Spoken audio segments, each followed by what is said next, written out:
Seri 1 Pedang Kayu Harum. Pedang Kayu Harum. Cerita, Hoping Hu. Audiobook, novel silat. Bab 26. Awas jebakan. Kang Hong memperingatkan teman-temannya, akan tetapi mereka berada di dalam kamar yang dipagari musuh dengan senjata siap menyerang kalau mereka keluar, maka jalan keluar pada saat itu sama sekali tertutup. Terdengar suara keras dan tiba-tiba lantai kamar tahanan itu turun ke bawah. Kang Hong, Biao Eng, Chong San dan Yan Chu terkejut sekali, namun betapapun tinggi kepandaian 4 orang muda ini, mereka sama sekali tidak berdaya menyelamatkan diri dan terpaksa tubuh mereka ikut terbawa turun oleh lantai kamar itu. Ketika mereka memandang ke atas, ternyata lubang di atas telah tertutup dan mereka terjebak ke dalam sumur yang amat dalam dan gelap.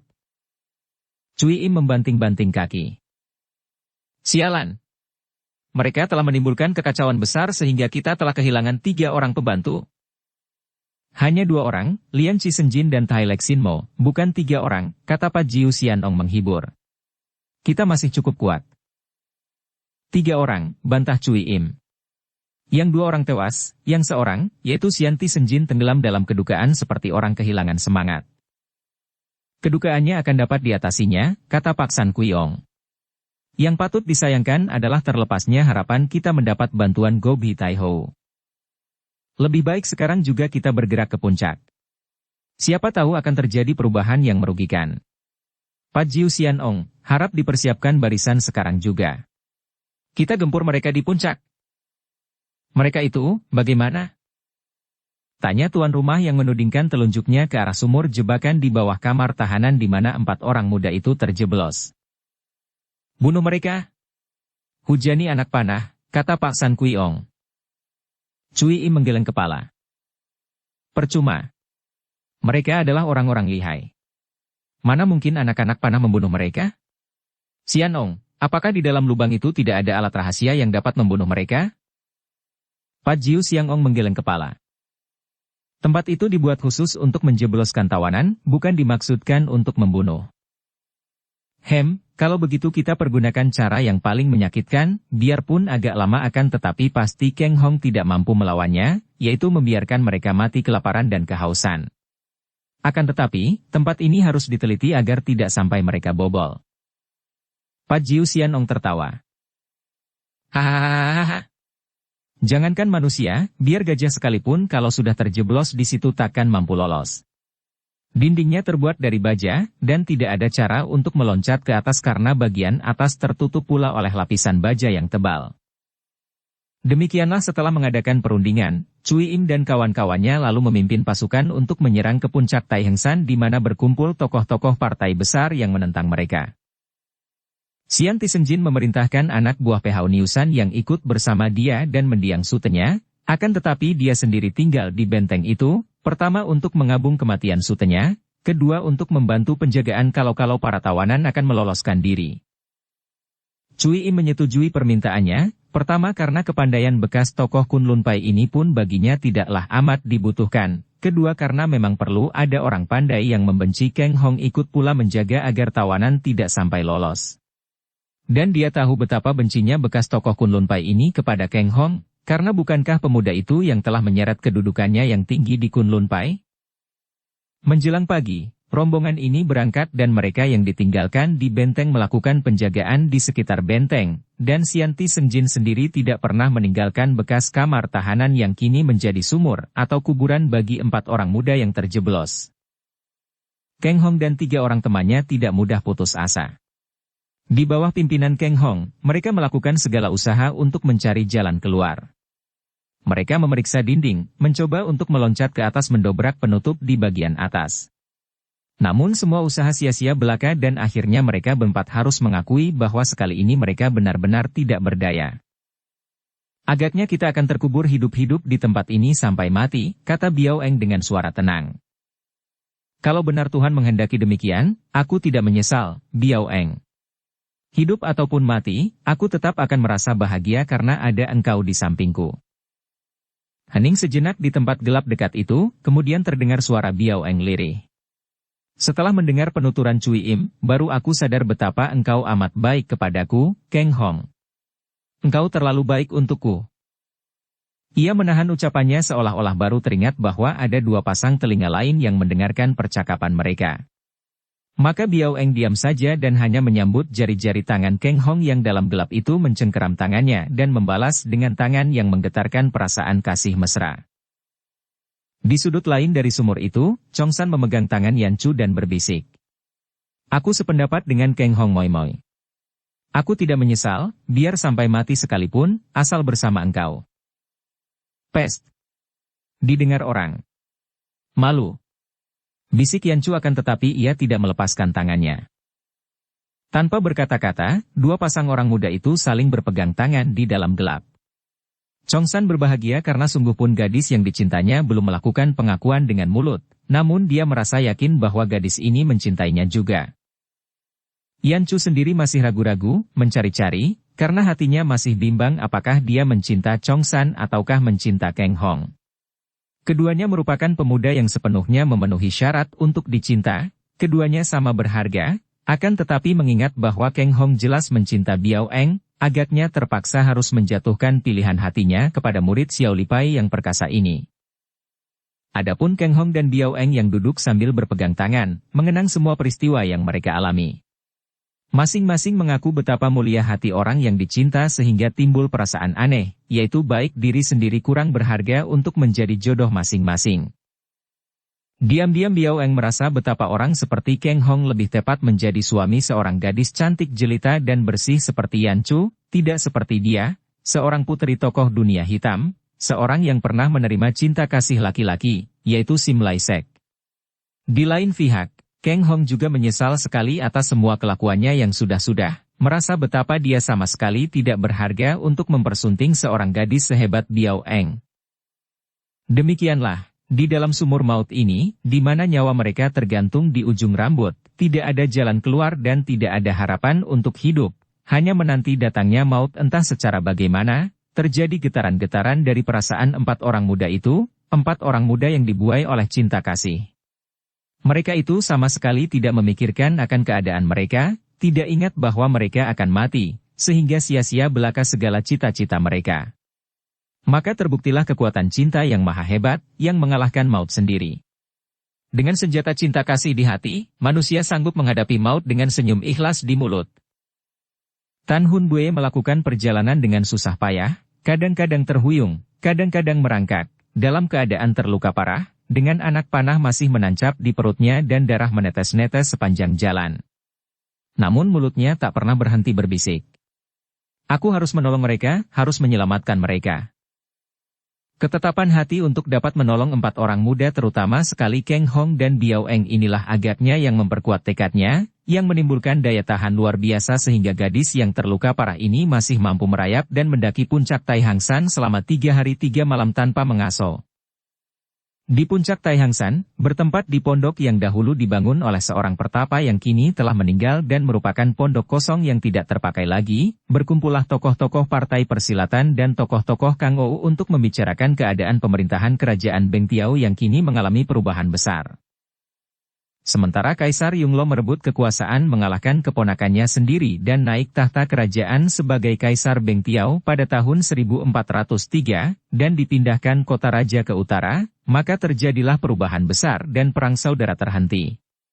Akan tetapi, melihat betapa kaum sesat kini mulai mengulurkan tangannya mencari pengaruh di antara para pembesar kerajaan, bahkan ada yang menyusup ke istana Kaisar, para tokoh partai besar dan orang-orang gagah di dunia Kang Ou merasa gelisah.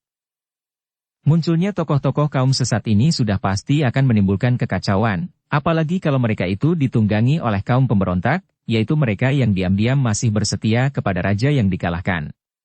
Biarpun pada lahirnya mereka ini tidak bergerak, namun diam-diam mereka dapat melakukan gerakan di bawah tanah dan bersekongkol dengan tokoh-tokoh kaum sesat.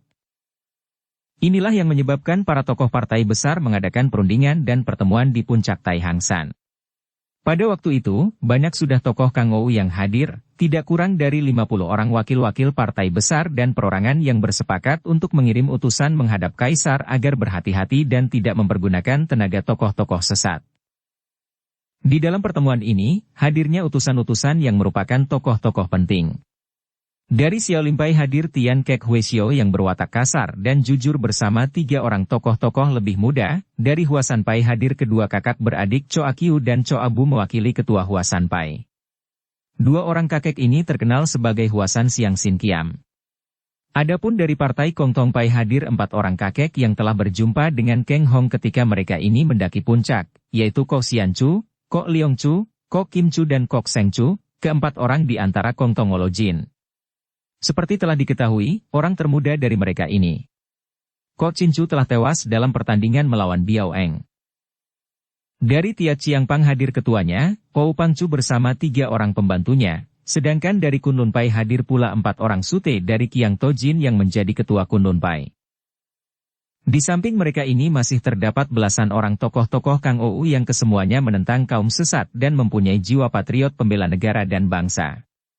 Memang harus diakui bahwa dahulu, ketika terjadi perang saudara antara para pengikut Raja Muda Yung Lo dan keponakannya, banyak kaum Kang Ou menjauhkan diri dan tidak mau mencampuri karena mereka segan untuk berurusan dengan bangsa sendiri hanya untuk mendukung orang besar yang memperebutkan kedudukan. Akan tetapi sekarang lain lagi. Kaisar Yung Lo telah menjadi satu-satunya kaisar yang memimpin negara, maka kalau ada kaum sesat yang mengancam negara, mereka serentak bangkit untuk menentang kaum sesat. Karena partai-partai besar lainnya hanya mengirim wakil sedangkan yang ketuanya hadir di situ hanya Kiang Tojin ketua Kunlun Pai sebagai ketua yang besar dan terhormat, apalagi karena mereka semua tahu bahwa di antara yang hadir, Kiang Tojin kakek tua ini memiliki tingkat kepandaian yang paling tinggi, maka dialah yang menjadi pemimpin pertemuan itu. Pada pagi hari itu merupakan pertemuan atau perundingan terakhir untuk memilih utusan dan membagi-bagi tugas. Selagi mereka itu berkumpul di depan pondok karena pondok itu sendiri terlalu kecil, dan duduk bersila di atas rumput membentuk lingkaran, tiba-tiba Kiang Tojin yang paling tajam pendengarannya mendengar suara yang luar biasa. Ia meloncat bangkit dan mengangkat tangan memberi isyarat agar semua orang diam. Kini jelas terdengar suara rintihan dari bawah puncak. Mendengar ini, Kiang Tojin meloncat dan lari ke arah suara itu, menuruni puncak, diikuti oleh tokoh-tokoh lainnya. Yang merintih itu adalah Hun Bue. Gadis yang terluka parah ini sambil memegangi batu dan mendekap perutnya, terengah-engah. 4 orang kakek Kong Tong Pai mengenal gadis ini yang mereka temui bersama Biao Eng, maka cepat mendekat dan berseru. Bukankah Nona yang berjalan bersama Song Bun Siuli tempo hari? Hun Bue mengangguk, tubuhnya telah diangkat oleh Kiang Tojin dan diletakkan di atas rumput. Kakek ketua Kunlun Pai ini maklum bahwa gadis itu tak mungkin dapat ditolong lagi. Bahkan dia merasa heran mengapa dalam keadaan seperti itu, gadis itu agaknya masih mampu mendaki puncak. Lekas tolong mereka tertawan oleh Ang Kiam Butek dan kawan-kawannya. Mereka siapa, Nona? Kiang Tojin bertanya dengan sikap tenang setelah menotok beberapa jalan darah untuk mengurangi penderitaan gadis itu. Keng Hong, Biao Eng, Yap Chong San dan Gui Yanchu, cepat tolong mereka, ditawan oleh Cui Im, Pat Jiu Sian Ong, Pak San Kuiong, dan banyak sekali anak buah dan kawan mereka, cepat. Kaget bukan main mereka semua mendengar keterangan ini, akan tetapi setelah mengeluarkan kata-kata yang sudah sekian lamanya ia tahan-tahan di hatinya, Hun Bue menjadi lemas. Kiang Tojin terkejut mendengar bahwa Keng Hong ditawan, juga Tian Kek Huaishou dan teman-temannya terkejut mendengar nama Yap Chong San disebut-sebut. Di mana mereka? Di mana ditawannya? Banyak mulut menghujankan pertanyaan ini, akan tetapi Kiang Tojin mengangkat tangannya dan mengurut leher dan dada gadis yang pingsan itu, atau lebih tepat lagi sudah sekarat. Hun Bue membuka matanya, bibirnya bergerak lemas akan tetapi yang keluar hanya bisikan lirih sekali, benteng, benteng, kemudian ia menghembuskan napas terakhir. Ah! Kiranya mereka yang menyelundup ke istana telah keluar semua dan berada di sini, kata Kiang Tojin kaget. Akan tetapi pada saat itu, ratusan batang anak panah menyambar ke arah sekumpulan orang gagah itu dari 4 jurusan. Awas senjata rahasia. Kiang Tojin berseru dan semua orang gagah itu cepat mengelak, menangkis dan menangkap anak-anak panah yang menyambar. Kalau hanya diserang anak panah saja, mereka semua mampu melindungi diri. Ketika anak-anak panah berhenti menyambar, tampak oleh mereka betapa tempat itu telah dikurung oleh banyak sekali orang dan di sebelah depan muncul tokoh-tokoh kaum sesat yang mengejutkan mereka karena mereka itu adalah tokoh-tokoh terkenal yang amat lihai. Angkiam Butek Bei Cui Im tersenyum-senyum menghampiri mereka, didampingi oleh Pak San Kuiong, Pat Jiu Sian Ong, Tian Te Siang Tu kedua murid Pat Jiu Sian Ong, 4 orang tinggi besar Pak San Suliong, Gu Choan Kok si iblis cebol dan Hoku si raksasa bongkok. Kiang Tojin yang bermata tajam maklum bahwa keadaan mereka terkurung dan terancam bahaya, namun dengan tenang dia lalu melangkah maju menghadapi Cui Im sambil berkata, "Nona Be Cui Im, telah lama Pinto mendengar akan nama besarmu sebagai Angkiam Butek. Apakah maksud kedatanganmu yang datang-datang menyerang kami?" Cui Im tertawa dan menunjuk kepada Tian Kek Huesio. "Hihihihi, Kiang Tojin, kau tanyalah kepada Huesio Xiao Limpai itu, apakah dia tidak akan menyerangku kalau aku tidak mendahului menyerang? Iblis betina, Pinceng akan mengadu nyawa denganmu." Tian Ke Huesio yang marah sekali melihat musuh besarnya sudah meloncat maju dan menyerang dengan jubahnya. Plak! Plak! 2 kali Cui Im menangkis dengan lengannya dan Huesio Xiao Limpai itu terhuyung mundur. Kiang Tojin memegang lengan Huesio itu, menyuruhnya bersabar, kemudian dia menghadapi Cui Im lagi dan bertanya. "Engkau belum menjawab pertanyaan Pinto.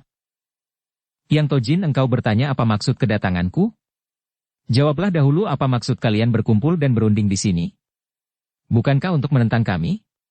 Daripada kalian susah-susah mencari kami di istana, kami mendahului kalian datang ke sini untuk menentukan siapa yang lebih unggul di antara kami yang kalian mengangkat diri menjadi orang-orang gagah.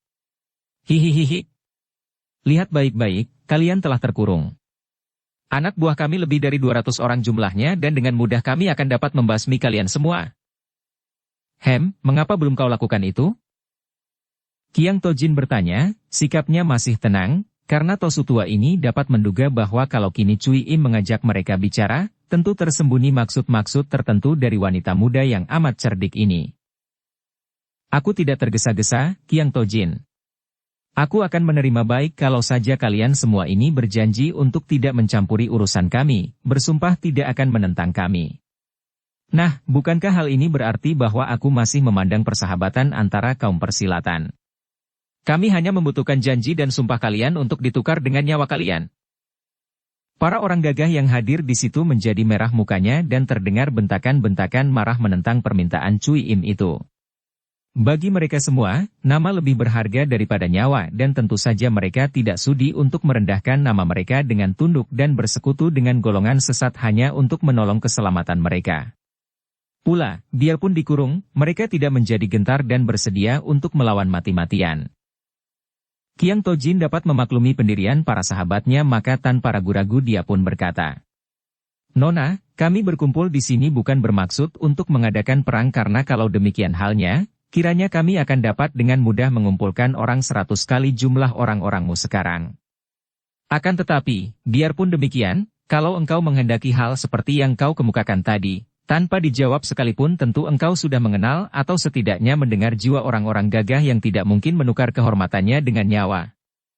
Hanya sedikit yang Pinto ingin ketahui, mungkinkan tokoh-tokoh seperti engkau yang memakai julukan Angkiam Butek, dan tokoh-tokoh itu seperti Pat Jiu Sian Ong dan Pak San Kuiong yang terkenal sebagai datuk-datuk persilatan, tidak malu mempergunakan siasat rendah berupa pengeroyokan jumlah besar terhadap jumlah yang jauh lebih kecil."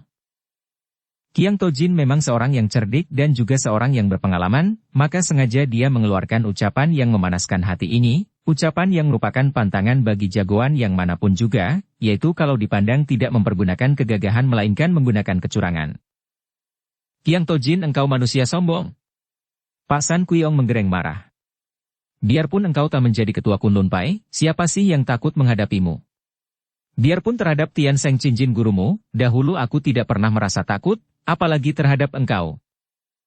Sambil berkata demikian, kakek ini menggerakkan senjatanya sepasang tengkorak di ujung rantai sehingga 2 buah tengkorak itu seperti hidup bergerak-gerak dan dari tenggorokan kakek tinggi besar kulit hitam itu keluar gerengan yang mendatangkan getaran sedemikian hebatnya sehingga sebagian besar anggota rombongan orang gagah cepat-cepat menahan napas dan mengerahkan sinkang untuk bertahan. Namun masih ada beberapa orang di antara mereka yang tidak kuat sehingga cepat mereka duduk bersila memejamkan mata untuk mengelak dari getaran itu dengan mengerahkan hawa murni sebanyaknya. Memang hebat sekali gerangan penuh tenaga dahsyat yang timbul dari hikangnya yang amat kuat. Bagus sekali. Demikianlah suara seorang laki-laki sejati yang tidak sudi berlaku curang dan mencari kemenangan dengan jalan mengandalkan pengeroyokan jumlah banyak, kata Kiang Tojin. Suaranya nyaring melengking melawan getaran dari gerangan Paksan Kuiong itu. Angkiam Butek, Pinto melihat bahwa agaknya engkaulah yang mewakili rombongan kami, maka sekarang bagaimana kau akan mengatur setelah mendengar bahwa kami menolak usulmu yang menghina itu? Dengar jawaban kami. Selama kami masih hidup, dan selama golongan sesat masih melanjutkan perbuatan-perbuatannya yang jahat dan kotor untuk menimbulkan kekacauan, selama itu pula kami akan menentangnya. Ada jahat tentu ada baik, ada hitam tentu ada putih, ada gelap pasti ada terang. Kalau ada golongan yang menghambur nafsu jahat melakukan penindasan dan mengakibatkan kekacauan, pasti ada pula golongan yang menentangnya. Kalau kalian yang mewakili golongan hitam tidak melakukan perbuatan jahat, tentu saja kami pun tidak mempunyai alasan untuk mencari permusuhan. Akan tetapi, selama kalian masih merajalela dengan perbuatan jahat, kami akan selalu menentang. Cui Im diam-diam merasa marah sekali. Dia pun seorang wanita yang biarpun masih muda namun memiliki kecerdikan luar biasa, maka ia pun tahu akan siasat Kiang Tojin tadi yang ternyata sudah berhasil dengan panasnya hati Paksan Kuiong sehingga mengucapkan kata-kata menantang tadi. Namun karena dia mengandalkan kepandaian sendiri dan mengandalkan bantuan kedua datuk hitam itu, tentu saja ia tidak khawatir dan bibirnya yang manis tetap tersenyum. Kiang Tojin, engkau mengatakan bahwa kalian tidak ingin berkelahi, demikian pula kami kalau tidak perlu sekali, tidak ingin bentrok dengan kalian. Akan tetapi oleh karena di antara kita tidak terdapat kecocokan, maka marilah kita mengadakan pertandingan antara jago-jago kita untuk menentukan siapa yang lebih unggul. Tentu saja pihak yang kalah dinyatakan harus tunduk akan perintah pihak yang menang, ini merupakan hukum kalangan Kang Ou. Bagaimana?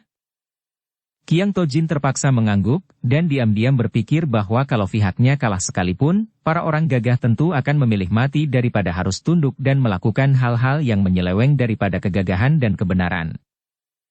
Baiklah, memang sebaiknya begitu. Kami siap. Diam-diam Kiang Tojin memilih-milih, siapa kiranya yang akan patut dia jadikan jago dalam pertandingan ini. Kalau saja di situ terdapat orang-orang muda yang lihai seperti Kang Hong, atau seperti Yap Chong San murid ketua Xiao Limpai yang dia dengar dari Tian Kek Weisio merupakan tokoh yang paling kuat di antara murid-murid ketua itu. Akan tetapi menurut penuturan gadis yang tewas tadi, kedua orang muda itu telah ditawan. Cui Im sejak tadi melihat mayat Hun Bue, dan ia merasa tidak senang, akan tetapi karena di situ tidak terdapat Go Bi Tai Hou, dan pula mengingat bahwa 4 orang muda yang lihai masih terkurung dalam sumur, tak mungkin mereka itu dapat keluar, menjadi lega hatinya dan ia tidak mempedulikan. Kiranya tidak perlu mengajukan jago-jago yang tidak memiliki kepandaian Kiang Tojin. Mari kita mengajukan masing-masing 3 orang jago dari pihak kita. Aku mengajukan 3 orang jagoan dan engkau pun mengajukan 3 orang jago. Jumlah kemenangan dalam pertandingan ini menentukan siapa yang menang siapa kalah. Beranikah engkau? Cui Im menggunakan siasat balasan yang sama, ia menanyakan berani atau tidak sehingga terpaksa Kiang Tojin tidak dapat memilih jawaban lain kecuali menerima tantangan itu. Terserah kepadamu, Angkiam Butek.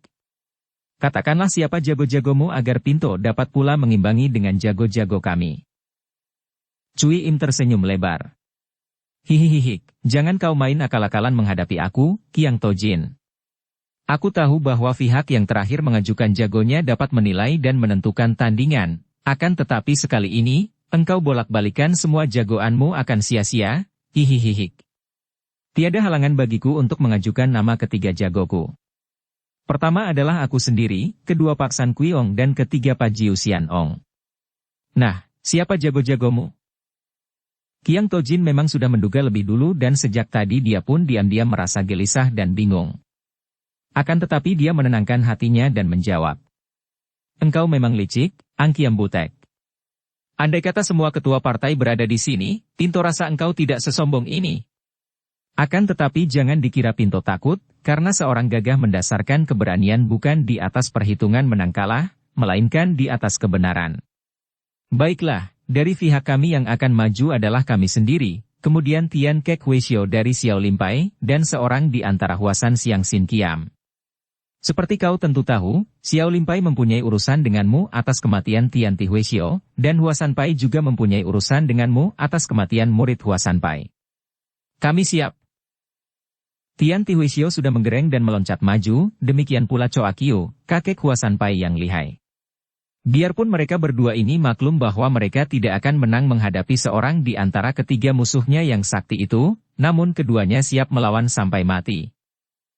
Hihihihi. Cui Im terkekeh mengejek. Biarlah semua orang gagah yang hadir di sini menyaksikan pertunjukan yang menarik. Kita maju seorang demi seorang agar dapat dinikmati pertandingan antar puncak. Siapakah di antara kalian yang akan maju lebih dulu? Pinto yang akan maju dulu. Kata Qiang Tojin kemudian menoleh kepada dua orang jagonya. Harap Jiwia bersabar dan menanti giliran, kemudian dia berkata kepada Kok Xianchu, orang tertua dari Kongtong Wolojin. Jika Pinto tewas dalam pertandingan, harap Lo Eng Hyong Sudi mewakili Pinto memimpin para saudara. Setelah dua orang jagonya mundur dan Kok Xianchu mengangguk, Qiang Tojin melangkah maju, mencabut pedangnya dan melintangkan pedang di depan dada, sikapnya tenang. Angkiam Butek, Pinto telah siap, majulah. Qiang Tojin yang sudah mendengar betapa wanita itu kini telah memiliki ilmu kepandaian yang dahsyat sehingga membunuh banyak tokoh pandai, di antaranya malah membunuh bekas gurunya sendiri, yaitu Lam Hai Sin yang lihai, menduga bahwa wanita inilah yang paling kuat maka dia hendak menandinginya sendiri. Akan tetapi, Cui Im adalah seorang yang licik dan juga cerdik. Dia pun maklum bahwa Qiang Tojin yang kini menjadi ketua Kunlun Pai amat lihai, kalau dia sampai kalah. Selain dia rugi, juga ia khawatir pihaknya akan kalah.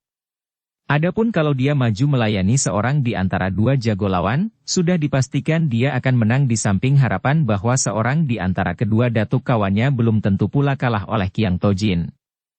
Maka ia menoleh dan bertanya kepada dua orang kawannya. Xianong dan Kuyong, siapa di antara kalian yang berani menghadapi ketua Kunlun Pai? Pak San Kuyong meloncat maju sambil tertawa bergelak. Siapa sih yang takut? Hahaha, sudah lama aku ingin mencoba kelihayan ketua Kunlun Pai. Kakek tinggi besar ini lalu menggerakkan rantai dan dua buah tengkoraknya berputaran mengeluarkan angin bersiutan mengerikan. Cui Im tersenyum dan mundur, juga Pat Liu Xianong mundur sambil mengebut-ngebutkan hutimnya mengusir hawa panas. Dia tentu saja memandang rendah calon lawannya dan maklum bahwa hanya pertandingan antara ketua Kunlun Pai dan Pak San Kuyong ini yang akan menarik dan paling berharga untuk ditonton. Menghadapi Pak San Kuyong yang dia tahu amat lihai, Qiang Tojin segera memasang kuda-kuda ilmu pedang Kunlun Kiam Sut. Biarpun dia sudah tua, namun gerakannya masih kuat dan mantap, pedang yang dipegangnya tidak sedikit pun bergoyang.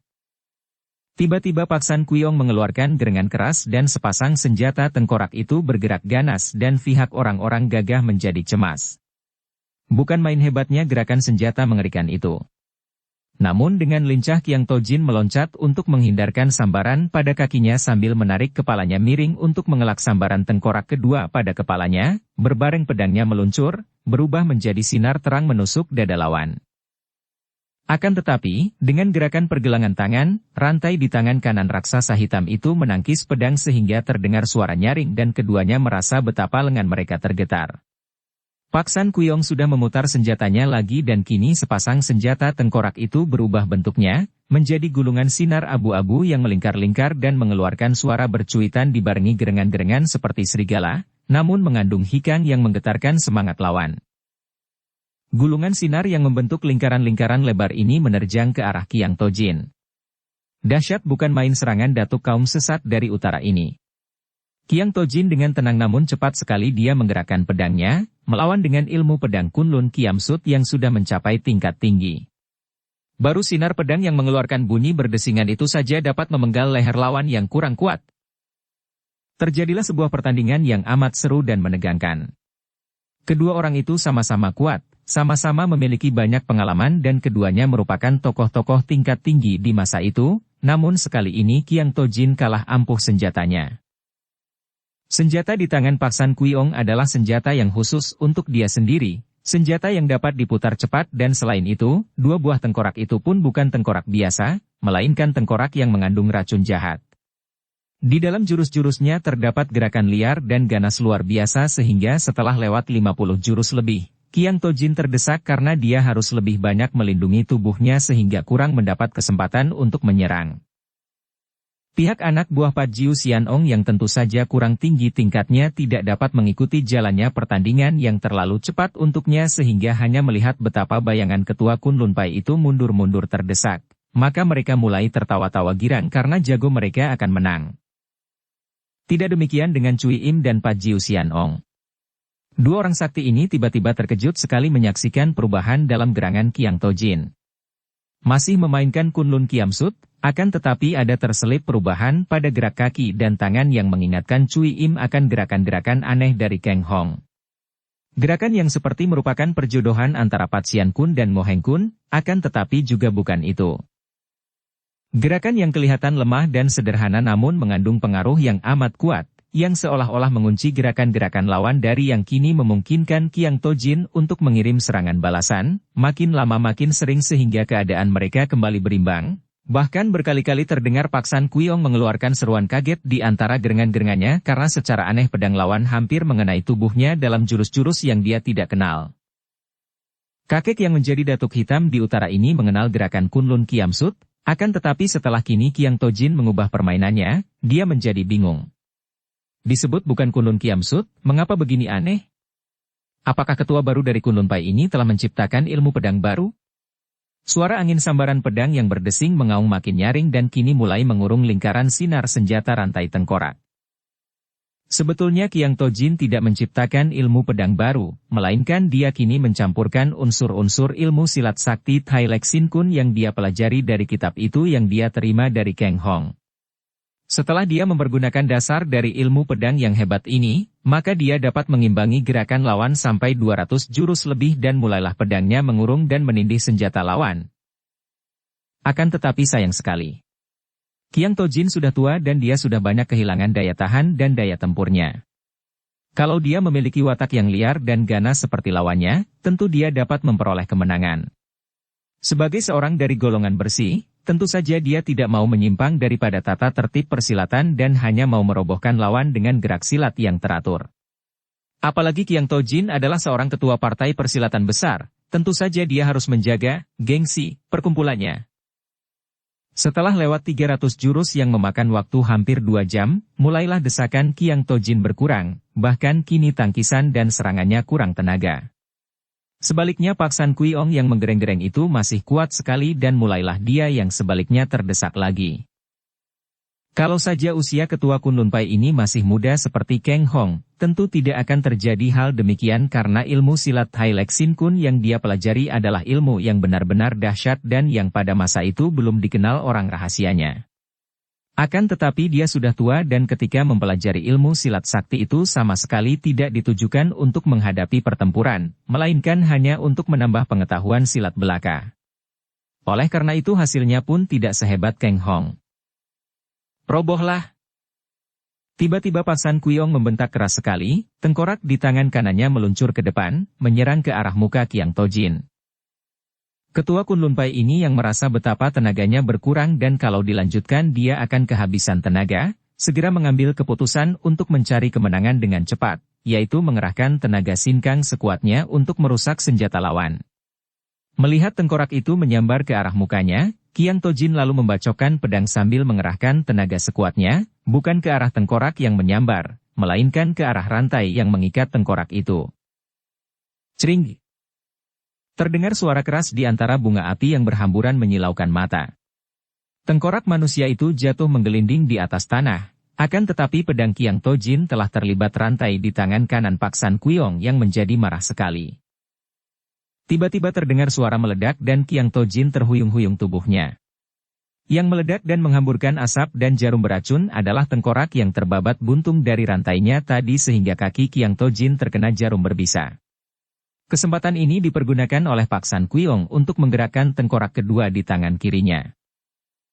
Tengkorak itu berputar-putar kemudian menukik dan menyerang Qiang Tojin dari arah belakang Tosu ini. Pada saat itu, Qiang Tojin tengah berusaha menarik kembali pedangnya yang terbelit rantai lawan, dan baru saja tubuhnya terguncang oleh ledakan tengkorak yang mengandung asap dan jarum beracun, maka terhadap serangan hebat yang aneh karena tengkorak itu menyerangnya dari belakang, dia hanya dapat mengelak, melepas senjata berarti kalah.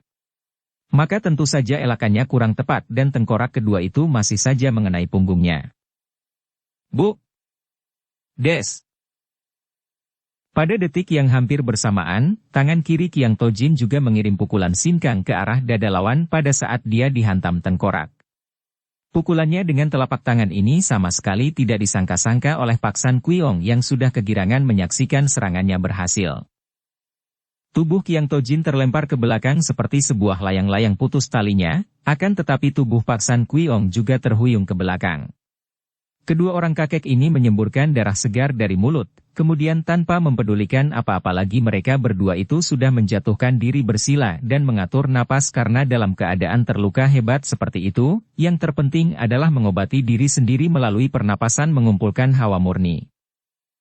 Bahkan mereka berdua tidak peduli lagi akan senjata masing-masing yang tadi ketika mereka terpental telah terlepas dari libatan dan kalau Qiang Tojin kini masih memegang pedangnya sambil bersedekap, adalah Pak San Qiong masih memegangi rantai tengkorak yang tinggal sebuah itu, disampirkan di pundaknya. Ko Xianchu, Tosu tua yang mata kirinya buta, tokoh utama Kong Tong Pai segera lari menghampiri Qiang Tojin dan cepat memeriksa punggung ketua Kunlun Pai itu. Ternyata pukulan tengkorak itu menimbulkan warna hitam bundar pada punggung maka tahulah dia bahwa pukulan itu mengandung racun. Sambil menahan kemarahan Kok Xianchu bangkit berdiri menghadapi Cui Im, suaranya terdengar penuh wibawa. Angkiam Butek, bagaimana pendapatmu atas hasil pertandingan pertama ini? Cui Im mengerti bahwa Pak San Qiong telah menerima pukulan yang hebat dan menderita luka di sebelah dalam tubuhnya, akan tetapi ia pun tahu bahwa ketua Kunlun Pai itu pun menderita luka yang lebih berbahaya karena tengkorak itu mengandung racun di samping jarum beracun yang menusuk kakinya, maka ia lalu berkata sambil tertawa. Kalau aku mengakui bahwa pihakku menang, tentu kau akan menganggap bahwa aku takut kalah. Hihihihi, Tosu buta sebelah. Biarlah kita anggap saja tidak ada yang kalah tidak ada yang menang karena kedua pihak terluka. Sekarang, kami mengajukan dua orang jago kami, aku sendiri dan Pak Jiu Xianong. Hayo, suruh jago-jagomu maju karena kami berdua akan merobohkan mereka dalam 10 jurus, hihihihi. Dukung channel Novel Silat dengan subscribe, follow, like, komen dan share. Choa Kiu tokoh Huasanpai dan Tian Kek Huishio sudah marah sekali. Mereka sudah bergerak maju hendak menyambut tantangan itu akan tetapi tiba-tiba berkelebat dua ekor burung walet menyambar, dan tahu-tahu di situ telah berdiri seorang pemuda tampan dan seorang darah jelita yang bukan lain adalah Chia Keng Hong dan Si Biao Eng. Cui Im perempuan curang, akulah lawanmu, bentak Keng Hong. Cui Im dan Pak Jiu Xianong terkejut bukan main, apalagi ketika tak lama kemudian muncul pula Yap Chong San Guiyanchu di tempat itu. Bagaimana mungkin ini? 4 orang muda ini telah terjebak di dalam sumur, bagaimana tahu-tahu telah berhasil meloloskan diri dan menyusul ke sini? Siapakah yang telah menolong mereka? Memang sesungguhnya lah, tanpa pertolongan dari luar, biarpun 4 orang itu merupakan orang-orang muda yang berilmu tinggi tidak mungkin mereka akan dapat lolos dari dalam sumur itu. Dan pertolongan ini memang datang dari orang yang sama sekali tidak pernah mereka duga dan harapkan. Yang menolong mereka adalah Xian Ti Senjin bekas Tosu tokoh Kunlun Pai. Telah terjadi perang besar dalam batin Xian Ti Senjin semenjak kakek ini mendapat kenyataan bahwa sutenya, Lian Chi Senjin benar-benar telah melakukan perbuatan keji dan terkutuk, yaitu memperkosa Tan Hun Bue. Semenjak dia tahu akan hal itu, mulailah timbul rasa penyesalan besar di hatinya. Barulah dia sadar betapa jauh dia menyeleweng daripada jalan benar dan betapa dia telah membela sutenya yang ternyata telah menjadi hamba nafsu yang jahat. Mulailah dia teringat akan gembengan batin yang telah puluhan tahun dia pelajari dan latih. Kalau tadinya dia masih mempertahankan keadaannya dan diam saja adalah karena dia mengharapkan sutenya akan insyaf. Maka dia membujuk-bujuk sutenya agar mereka berdua kembali saja ke Pehauniusan karena dia tahu bahwa dia telah terjerumus makin dalam dengan menggabungkan diri dengan orang-orang golongan sesat. Namun sutenya selalu menolak dan akhirnya dia menerima pukulan batin terhebat ketika menyaksikan sutenya tewas dengan tubuh hancur lebur oleh Hun Bue. Timbul penyesalan besar dan dia mulai memikirkan cara untuk menebus dosa-dosanya. Demikianlah, begitu Cui Im memimpin rombongan untuk menyerbu ke puncak Tai Hang San, dia mencari alasan untuk tinggal menjaga di dalam benteng. Kemudian, tidak lama setelah rombongan berangkat, Xian Ti Senjin cepat memasuki kamar Cui Im, membongkar barang-barang wanita itu dan berhasil mengumpulkan barang-barang pusaka yang dirampas oleh Cui Im dari tangan Kang Hong, yaitu benda-benda pusaka peninggalan Sinjiu Kiam Ong. Setelah itu, dia cepat mencari tambang, membuka lantai kamar tahanan yang kini menjadi sumur tertutup dan menurunkan tambang itu ke bawah. Kang Hong dan 3 orang temannya terkejut melihat betapa ada sinar terang dari atas menyorot ke bawah, dan ternyata bahwa penutup sumur itu terbuka. Makin heranlah hati mereka ketika melihat dari bawah betapa Xian Ti Senjin menurunkan sehelai tali tambang ke dalam sumur. Tian yang maha adil. Kang Hong berbisik. Kiranya Tian akhirnya menggerakkan hatinya untuk menyadari kesesatannya. Biarlah aku yang naik lebih dulu, siapa tahu ini merupakan jebakan pula. Cepat pemuda ini lalu menyambar tali dan merayap naik sambil menggigit Siang Bo Kiam untuk bersiap-siap kalau di atas ada bahaya menantinya. Akan tetapi setelah tiba di atas dan meloncat ke lantai, dia melihat Xian Ti Senjin memandangnya dengan wajah pucat dan bekas tosu yang amat dikenalnya sejak dia menjadi kacung di Kunlun Pai ini berbisik. Kang Hong, lekas suruh teman-temanmu naik. Bukan main girangnya hati Kang Hong. Ia menjenguk ke dalam sumur dan berkata, naiklah semua. 3 orang muda yang menanti dengan hati penuh ketegangan di dalam sumur itu pun menjadi girang sekali dan mereka cepat merayap naik melalui tali. Setelah tiba di atas, Kang Hong menjatuhkan diri berlutut di depan bekas tosu itu dan berkata, Xian Ti Totiang, terimalah ucapan terima kasih kami. Xian Ti Senjin cepat membangunkan Kang Hong dan menarik napas panjang. Jangan begitu, engkau membikin aku malu saja, Kang Hong. Terimalah ini, bukankah ini benda-benda pusaka yang dirampas Cui Im? Kang Hong makin girang melihat bahwa semua benda pusaka peninggalan gurunya, yaitu sebatang pedang Hua San Pai, sebuah kitab dari Go Bi Pai, dan kitab-kitab tulisan Sinjiu Kiam Ong sendiri, sabuk sutera dan senjata-senjata rahasia Biao Eng berupa bola-bola putih berduri dan tusuk Konde Bue, pedang milik Yan Chu, dan sepasang Im Yang Pit milik Chong San, semua telah berada dalam buntalan yang dibawa tosu itu. Ketika dia hendak berlutut kembali, dengan terharu Xian Ti Senjin memegang kedua pundaknya dan berkata, tak usah berterima kasih karena kalian telah menjadi pendorong Pinto, menyesali diri dan bertobat. Sekarang kalian cepat mengejar mereka yang menyerbu ke puncak Tai Hang San untuk membasmi mereka yang sedang mengadakan pertemuan di sana. Pinto sendiri akan pergi mencari bala bantuan pasukan pemerintah di Taigoan. Setelah berkata demikian, bekas tosu Kunlun Pai yang telah insyaf itu lalu berlari keluar dengan cepat. Kang Hong tidak membuang waktu lagi. Dia menyimpan benda-benda pusaka itu, kemudian bersama Biao Eng, Chong San dan Yan Chu dia lari keluar. Dengan mudah saja mereka berempat merobohkan para penjaga yang mencoba menghalangi mereka dan dengan berlari cepat mereka menuju ke puncak Tai Hang San. Demikianlah, mereka berempat dapat datang tepat pada saat Kiang Tojin dan Pak San Kuiong menyelesaikan pertandingan mereka yang mengakibatkan mereka keduanya terluka. Kang Hong dan Biao Eng yang lari di depan dapat mendengar tantangan Cui Im, maka mereka berdua segera menyambut tantangan itu. Kini 2 pasang orang sakti yang bermusuhan itu memandang dengan mata bersinar-sinar, sebaliknya Cui Im dan Pat Jiu Xianong memandang dengan kaget sekali. Kiang Tojin yang sedang bersamadi untuk memulihkan tenaga dan mengobati lukanya, membuka mata dan tersenyum lemah. Tian selalu berpihak kepada yang benar, Xian Cai. Angkiam Butek. Karena di pihak kami telah datang tenaga-tenaga baru, maka Pinto menunjuk Chia Kang Hong dan si Biao Eng untuk menjadi jago-jago kami yang kedua dan ketiga. Hehehe, beginikah sikap tokoh-tokoh yang menamakan dirinya golongan bersih? Tidak dapat dipegang janjinya. Bukankah tadi kau mengajukan Tian Kek Weishio dan seorang di antara Huasan Siang Sin Kiam sebagai jago? Di mana letak kegagahanmu, Kiang Tojin? Cui Im tertawa mengejek. Cui Im. Kang Hong membentak marah. Orang macam engkau masih mau bicara tentang kegagahan dan pemenuhan janji? Berapa kali sudah engkau menipuku? Kalau engkau tidak mau menghadapiku sebagai wakil yang diajukan oleh Kunlun Pai, tetap saja engkau harus kuhadapi sekarang juga untuk menebus semua kejahatan dan kecuranganmu. Dan engkau pun harus menebus kecuranganmu ketika menjebak kami, Pat Jiu Xianong. Bentak pula Biao Eng yang sudah siap dengan sabuk sutranya seperti Kang Hong yang sudah mempersiapkan Siang Bo Kiam untuk menghadapi lawan.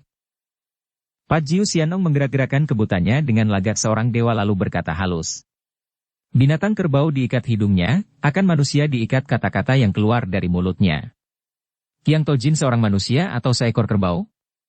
Jangan dikira bahwa aku jerih menghadapi seorang bocah seperti Puteri Lam Hai sini, hanya hatiku belum puas kalau belum memaki Qiang Tojin.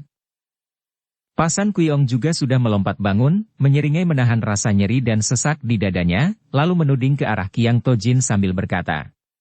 Qiang Tojin, di antara kita masih belum ada yang kalah atau menang. Marilah kita lanjutkan pertandingan untuk menentukan siapa yang lebih unggul, kalau engkau berani. Qiang Tojin menghela napas panjang. Xian Cai. Pinto bukan seorang yang takut menghadapi kematian, Kuiong, marilah. Ia pun bangkit dengan cepat akan tetapi agak terhuyung. Sekali pandang saja maklumlah Kang Hong bahwa Paksan Kuiong telah terluka hebat di dalam dadanya, akan tetapi Qiang Tojin juga telah terluka parah, maka dia cepat bernyanyi. 30 buah ruji berpusat pada poros roda di tempat yang kosonglah terletak kegunaannya. Dengan tanah liat membuat mangkok bundar di tempat yang kosonglah terletak kegunaannya. Membobol pintu jendela pada sebuah rumah di tempat yang kosonglah terletak kegunaannya. Yang ada hanya sebagai pegangan yang kosong itulah yang berguna. Sajak yang dinyanyikan Kang Hong itu adalah ayat-ayat dalam kitab Tuti Kang yang menggambarkan keadaan Tu dan sifat-sifatnya.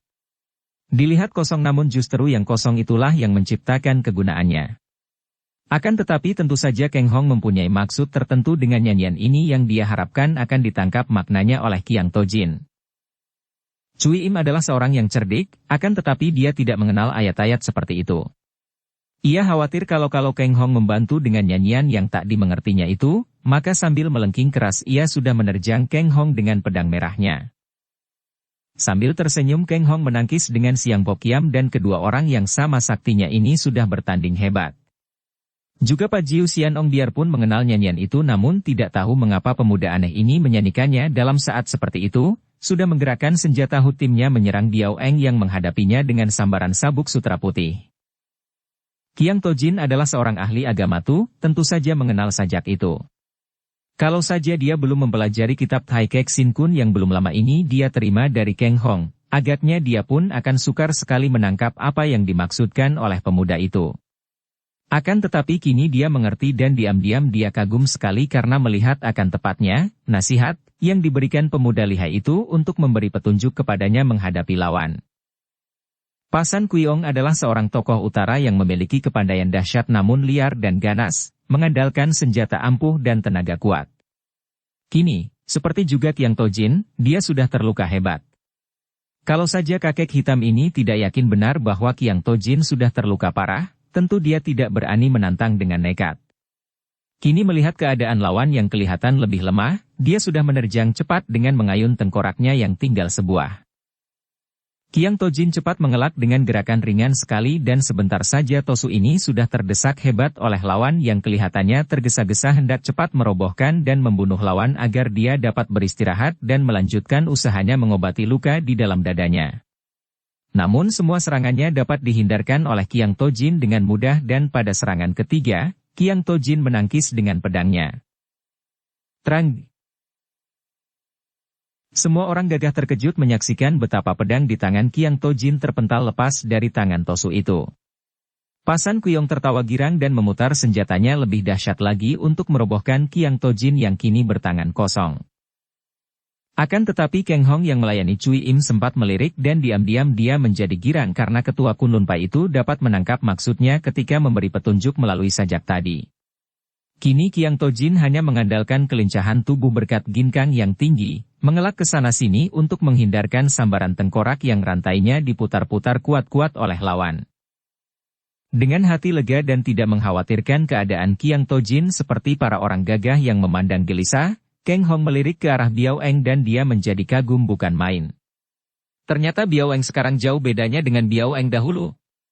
Gerakan sabuk sutranya mengandung tenaga hebat, gerakannya lebih ringan dan jurus-jurus serangannya amat aneh. Pat Jiu Xianong sudah tidak berani memandang rendah lagi dan pertandingan antara mereka ini seru sekali dalam keadaan berimbang. Betapa Pat Jiu Xianong takkan menjadi bingung kalau melihat gerakan sepasang ujung sabuk sutera yang berubah menjadi sinar putih bergulung-gulung dan membentuk lingkaran-lingkaran itu dan kadang-kadang menyerang tanah. Kadang-kadang malah bermain di atas kepala gadis itu sendiri seperti hendak menotok tubuh sendiri, akan tetapi tiba-tiba melejit dan menotok ke arah jalan darah kematian kalau dia menjadi lengah dan heran. Sementara itu, Cui Im mengerahkan seluruh tenaga dan kepandaiannya untuk mengimbangi Kang Hong. Namun dengan hati panas dan penasaran ia mendapat kenyataan bahwa gerakan-gerakan pemuda itu seluruhnya mengatasi gerakannya sendiri. Ia seolah-olah dihadapkan dengan benteng baja amat kuat yang tak mungkin ia tembusi dengan penyerangannya. Sebaliknya dari dalam benteng baja, itu keluar sinar-sinar yang menyerangnya secara tiba-tiba dan tak terduga-duga. Mulailah Cui Im marah-marah dan memaki-maki. Kang Hong, kau curang. Agaknya dahulu engkau tidak membaca sungguh-sungguh semua kitab itu? Banyak yang kau sembunyikan dariku, ia memaki-maki dan menyerang terus kalang kabut. Akan tetapi Kang Hong hanya tersenyum saja dan melayaninya seenaknya. Kang Hong tidak dapat cepat mengalahkan Cui Im, karena selain memang wanita ini amat lihai dan rapat menjaga tubuh, juga Kang Hong membagi sebagian perhatiannya kepada Biao Eng untuk melindungi gadis itu kalau terancam bahaya di tangan Pat Jiu Xianong yang dia tahu amat lihai. Maka dia selalu memancing Cui Im untuk bertanding dekat kekasih hatinya itu. Tepat seperti telah diperhitungkan oleh Kang Hong, terjadilah perubahan hebat dalam pertempuran antara Pak San Kuiong dan Qiang Tojin. Sebetulnya tidak patut disebut pertempuran karena dalam pertandingan ini, Qiang Tojin sama sekali tidak pernah membalas serangan. Kelihatannya saja seolah-olah dia sudah terlalu lemas sehingga terdesak dan tidak sempat membalas, padahal memang Tosu ini sengaja tidak mau balas menyerang, hanya mengandalkan ginkangnya untuk mengelak terus, membiarkan lawan menyerangnya makin hebat. Inilah petunjuk yang diberikan oleh Kang Hong dalam sajaknya tadi. Yaitu agar Qiang Tojin menggunakan kekosongan. Ketua Kunlunpai ini segera dapat menangkap maksud Kang Hong. Mereka berdua sudah luka parah, luka di sebelah dalam tubuh dan pantangan besar bagi orang terluka di dalam tubuhnya untuk mempergunakan tenaga, apalagi tenaga sinkang karena tenaga ini akan membuat luka di dalam tubuh makin parah. Karena itu, maka Kang Hong menganjurkan agar Qiang Tojin menggunakan kekosongan, berarti tidak menggunakan tenaga dan membiarkan lawan yang mempergunakan tenaga sebanyaknya dan dia sendiri hanya mengandalkan kegesitannya untuk mengelak tanpa mengerahkan tenaga. Kini mulai tampak perubahan. Biarpun Qiang Tojin kelihatan didesak terus, namun dia masih tetap seperti semula. Sebaliknya Pak San Kuiong makin lama makin limbung, wajahnya yang hitam menjadi pucat sekali, matanya merah. Mulutnya mengeluarkan buih dan kepalanya mengepulkan uap, kedua kakinya mulai menggigil dan serangan-serangannya mulai ngawur. Pak San Kuiong bukanlah seorang bodoh. Dia tahu bahwa dia telah menggunakan tenaga terlalu banyak sehingga luka di dadanya makin parah, napasnya sesak sekali dan seluruh isi dada dan perut terasa nyeri. Akan tetapi di samping kecerdikannya, dia memiliki watak yang kasar, liar dan ganas, watak seekor binatang buas. Ia penasaran melihat lawan yang seakan-akan tinggal injak saja begitu sukar dirobohkan, maka makin lama dia makin bernafsu sampai akhirnya dia terlambat menyadari kesalahannya. Sambaran tengkoraknya makin lemah dan tiba-tiba dia merasa betapa kepalanya berdenyut-denyut, matanya gelap dan jantungnya seperti akan meledak. Ia masih menubruk maju dan menghantamkan tengkoraknya sekuat tenaga sehingga Qiang Tojin terkejut dan terpaksa meloncat ke belakang. Tubuh Pak San Kuiong tertelungkup ke depan dan robohlah raksasa hitam itu. Biarpun demikian, dia masih melakukan serangan dari bawah, tengkorak itu menyambar ke arah perut Qiang Tojin. Ketua Kunlunpai ini cepat memutar tubuh, kakinya bergerak mendorong tengkorak dari samping. Tengkorak itu meluncur kembali ke bawah, ke arah muka Pak San Kuiong seolah-olah hendak mencium muka raksasa hitam itu. Prok! Tengkorak pecah berantakan dan kepala Pak San Kuiong juga pecah sehingga dia tewas seketika. Qiang Tojin meloncat ke belakang menghindarkan diri dari sambaran jarum-jarum yang meluncur dari dalam tengkorak, kemudian dia terhuyung dan cepat mundur ke rombongan, lalu duduk bersila dan memejamkan mata. Melihat tewasnya Pak San Kuiong, barulah Cui Im mengerti dan dengan marah ia berseru. Kang Hong, engkau manusia curang, dan ia mempercepat serangan pedangnya. Pat Jiu Xianong juga kaget menyaksikan tewasnya Pak San Kuiong yang diandalkan. Ia mengeluarkan suara bersuit keras dan kini majulah semua pembantunya, menyerbu, bukan hanya pembantu tokoh-tokoh persilatan, juga pasukan yang menjadi anak buahnya mulai menyerbu dan memperketat pengurungan. Chongsan dan Yanchu berseru keras, mencabut senjata dan menerjang ke depan menyambut lawan, diikuti oleh semua tokoh Kang Ou yang memang sejak tadi sudah siap-siap untuk bertempur dan membela diri. Maka terjadilah perang tanding yang dahsyat dan tidak teratur lagi. Chongsan dan Yanchu mengamuk dan sebentar saja sudah merobohkan dua orang lawan, akan tetapi mereka segera dihadapi oleh Gu Choankok dan Hoku, dua orang iblis tembok besar yang lihai. Menghadapi Choankok, Yanchu terdesak. Sebaliknya Chongsan dapat membikin Hoku sibuk melindungi dirinya, maka Chongsan yang selalu memperhatikan Yanchu segera bertanding sejajar dengan Yanchu untuk melindungi gadis yang dicintanya itu. Maka ramailah pertandingan antara empat orang itu, gerakan mereka cepat dan dahsyat sehingga yang lain-lain tidak sempat untuk mencampuri pertempuran ini. Dari pihak orang gagah, mengamuklah Tian Kek Weisio, kedua Huasan Siang Sin Kiam, keempat orang kakek tokoh Kong Tong Pai, ketua Tiat Chiang Pang Ou Kian, dan empat orang Tosu yang menjadi Sute Kiang Tojin. Mereka ini dihadapi oleh kawan-kawan Pat Jiu Sianong yaitu Tian Te Siang Tu keempat Paksan Suong dan masih banyak tokoh kaum sesat dibantu oleh ratusan orang anak buah Pat Jiu Sianong. Melihat betapa pihak Kiang Tojin terdesak hebat karena memang jauh kalah besar jumlahnya, Kang Hong menjadi khawatir. Untuk cepat-cepat mengalahkan Cui Im bukan merupakan hal yang mudah, maka tiba-tiba tubuhnya melesat mengirim serangan ganas dengan Siang Ho Kiam. Cui Im menangkis akan tetapi ia terpekik dan mencelat ke belakang karena tenaga sinkangnya jauh kalah kuat. Kesempatan itu dipergunakan oleh Kang Hong untuk meloncat ke dekat Biao Eng yang masih bertanding ramai sekali melawan Pat Jiu Sianong. Kang Hong langsung menyerang dengan tusukan Siang Ho Kiam sehingga terdengar suara bercuit nyaring dan tampak sinar hijau yang amat terang dan cepat menyambar leher Pat Jiu Sianong. Kakek ini mendengus, dengan gugup melihat cepat dan kuatnya serangan ini telah mengebutkan timnya menangkis Siang Ho Kiam dan terus membelit ujung pedang itu untuk merampasnya. Akan tetapi saat yang hanya setengah detik itu dipergunakan dengan tepat oleh Biao Eng. Sabuk sutranya berubah kaku dan menusuk perut Pat Jiu Sianong. Krot!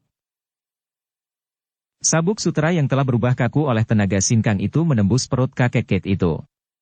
Pat Jiu Sianong mengeluarkan teriakan kaget, matanya terbelalak seolah-olah tidak percaya ke arah perutnya, akan tetapi tiba-tiba Kang Hong yang sudah berhasil menarik pedangnya, menusukkan Siang Ho Kiam menembus dada kakek itu. Ai! Pat Jiu Sianong memekik dan timnya menyambar ke arah Biao Eng. Namun gadis ini sudah menarik kembali ujung sabuk pada tim sehingga bulu kebutan itu tertarik pedang Siang Ho Kiam berkelebat lagi dan tim itu patah menjadi dua. Putusnya kebutan itu agaknya berbareng dengan putusnya napas Pat Jiu Sianong, tubuhnya terkulai, roboh dan dari perut dan dadanya keluar darah yang memancar deras. Cui Im menjerit. Kang Hong, manusia curang. Wanita ini sudah menerjang lagi dengan ganas. Kang Hong menangkis dengan pedang kayunya dan berkata kepada Biao Eng. Kau bantulah teman-teman. Tanpa diperintah dua kali, Biao Eng lalu mengamuk dan membantu Chongsan dan Yanchu. Kang Hong melanjutkan pertempurannya melawan Cui Im. Diam-diam harus dia akui bahwa andaikan dia tidak mempelajari Tai Kek Sin Kun, agaknya amat sukar baginya untuk mendapatkan kemenangan melawan Cui Im yang benar-benar amat ganas pedang merahnya ini. Pantas saja gadis ini berani menamakan diri Angkiam Butek Pedang Merah tanpa tanding, karena memang pada masa itu, agaknya sukarlah dicari lawan yang dapat menandingi ilmu pedang gadis ini. Bahkan sekarang pun agaknya tidak akan mudah baginya untuk merobohkan Cui Im tanpa membunuhnya. Dan sukarnya Kang Hong tidak tega untuk membunuh Cui Im. Dia bukannya tidak ingat akan semua perbuatan jahat wanita ini terhadap dirinya, akan tetapi ada beberapa hal yang tak dapat dilupakan Kang Hong dan yang membuatnya tidak tega untuk membunuhnya, yaitu pertama mengingat akan cinta kasih wanita ini terhadap dirinya. Kedua, karena betapapun juga, setelah sama-sama mempelajari ilmu peninggalan Sin Jiu Kiam Ong, sedikitnya Cui Im boleh dikatakan saudara seperguruan dengannya. Ketiga, kalau saja Cui Im tidak menipunya di dalam tempat rahasia di Batu Pedang, belum tentu dia akan dapat menemukan dan mempelajari kitab peninggalan Tai Kek Chou sehingga secara tidak langsung, Cui Im lah yang berjasa. Oleh karena itu, Kang Hong hanya mau merobohkan Cui Im tanpa membunuhnya dan hal ini benar-benar amat sukar karena serangan-serangan biasa saja mana mampu mengalahkan Cui Im. Maka dia lebih banyak bertahan dan membela diri sambil menanti kesempatan baik untuk merobohkan lawannya yang tangguh ini tanpa membunuhnya. Hebat bukan main perang tanding yang terjadi di puncak Tai Hang San itu. Betapapun lihainya para tokoh Kang Ou dan betapa nekat mereka mempertahankan diri, namun karena jumlah mereka jauh kalah banyak sehingga setiap orang terpaksa harus menghadapi 4-5 orang lawan, maka mulailah pihak mereka terdesak dan keadaan mereka berbahaya sekali. Korban kedua pihak sudah mulai berjatuhan dan perang itu penuh dengan suara gaduh, teriakan-teriakan kesakitan, maki-makian kemarahan dan diseling bertemunya senjata tajam yang mengeluarkan bunyi nyaring. Tiba-tiba terdengar bunyi trompet disusul sorak-sorai dan menyerbulah pasukan pemerintah yang terdiri dari ratusan orang, dipimpin oleh seorang perwira dan didampingi oleh Xian Ti Sengjin. Itulah pasukan yang didatangkan oleh bekas tokoh Kunlun Pai ini dari Taigoan dan kalau tadi pertandingan terjadi berat sebelah dengan keuntungan pihak pemberontak, kini sebaliknya menjadi berat sebelah dengan kerugian mereka. Kini pihak pemberontak kalah banyak jumlahnya dan mulailah terjadi penyembelihan yang mengerikan. Perang tanding yang terjadi selama setengah hari di puncak Tai Hang San itu bagi golongan sesat merupakan sejarah hitam di mana lebih dari 200 orang terbunuh. Tidak ada seorang pun di antara mereka yang dapat lolos, semua tewas termasuk tokoh-tokohnya, sungguh pun di pihak orang Kang Ou juga jatuh korban yang tidak sedikit. Yang hebat adalah pertandingan antara Kang Hong dan Cui Im. Masih juga Kang Hong belum dapat merobohkan Cui Im padahal perang telah terhenti karena musuh telah terbasmi habis. Kang Hong, aku bersumpah untuk membunuhmu sekarang juga. Cui Im meloncat maju mengirim tusukan maut. Terang-terang cering. Kang Hong menangkis dan melanjutkan dengan membacokkan pedang Siang Kok Kiam ke arah pahlawannya. Wut! Cui Im melompat ke belakang sehingga bacokan itu luput. Kang Hong, engkau selamanya menjadi penghalang untukku. Engkau manusia satu-satunya di dunia yang paling kubenci. Kembali Cui Im menerjang maju. Wajahnya pucat sekali, keringatnya membasahi seluruh tubuh. Akan tetapi matanya sama sekali tidak memperlihatkan kelelahan, bahkan mata itu memancarkan cahaya seperti api menyala-nyala.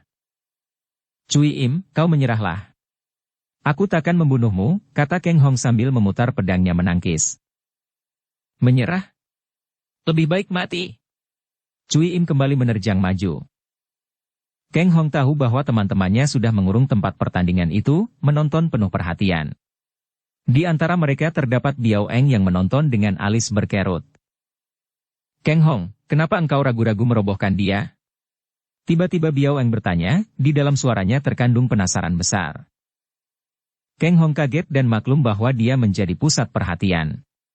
Mungkin bagi orang-orang lain mereka tidak tahu betapa dia mengalah dan tidak mau membunuh lawan, akan tetapi pandang mata tajam dari orang-orang yang ilmunya sudah tinggi seperti Biao Eng, Chong San, Yan Chu dan beberapa orang lain akan mudah melihatnya. Maka dia menjadi bimbang dan ketika pedang merah itu berkelebat menyambar lehernya, dia mengerahkan seluruh sinkangnya dan menangkis sekuat tenaga. Pihak pemberontak kalah banyak jumlahnya dan mulailah terjadi penyembelihan yang mengerikan. Trak! Pedang merah itu patah menjadi dua dan ujung Siang Kok Kiam masih menyerempet pundak Cui Im. Aih! Cui Im terhuyung dan roboh, pundaknya terluka lebar dan darah bercucuran. Sinar putih berkelebat menyambar ke arah kepala Cui Im yang masih rebah miring. Itu adalah sabuk sutra yang digerakkan Biao Eng untuk membunuh bekas sucinya. Agaknya gadis ini hendak membalas dendam atas kematian ibunya di tangan Cui Im. Tak! Ujung sabuk sutra tertangkis oleh pedang Siang Kok Kiam sehingga luput mengenai sasaran. Kang Hong! Biao Eng berseru kaget. Kang Hong menarik napas panjang. Biao Eng, maafkan aku. Perlukah kita membunuhnya? Dia bekas sucimu dan kalau kuingat-ingat secara adil, dia pun masih terhitung sumoiku sendiri karena dia telah mempelajari pusaka warisan suhu. Dia sudah kalah, kehabisan segala-galanya, perlukah kita membunuhnya begitu saja? Kurasa hatimu tidak akan sekejam itu, Biao Eng. Tapi, dia telah membunuh ibuku. Benar, akan tetapi apakah untungnya balas-membalas karena dendam? Memang ibumu terbunuh olehnya dalam pertandingan, akan tetapi sekiranya baik kita ingat betapa banyaknya orang yang telah tewas di tangan ibumu juga, Biao Eng, kalau bukan engkau yang hendak membunuhnya, aku masih tidak peduli. Akan tetapi aku tidak ingin melihat engkau melibatkan diri dalam ikatan dendam-mendendam. Kalau dia melakukan dosa biarlah dia yang akan memikul hukumannya yang pasti akan ia rasakan sendiri. Kekalahannya yang berkali-kali pun merupakan peringatan dan hukuman baginya. Biao Eng, kuharap engkau suka memenuhi permintaanku, yaitu kita bebaskan lawan yang sudah kalah, jangan membunuh orang yang sudah tidak mampu melawan lagi. Biao Eng meragu, memandang kepada Keng Hong kemudian kepada Cui Im yang sudah merangkak bangun dengan wajah kerut-kerut menahan sakit. Akan tetapi, andai kata dia tidak kubunuh, kurasa banyak saudara di sini yang tentu akan membunuhnya. Aku tidak percaya mereka mau melakukannya, Biao Eng. Setelah begini banyak manusia terbunuh. Dengan gerakan kedua lengan dikembangkan ke arah tumpukan mayat, Keng Hong memandang sedih.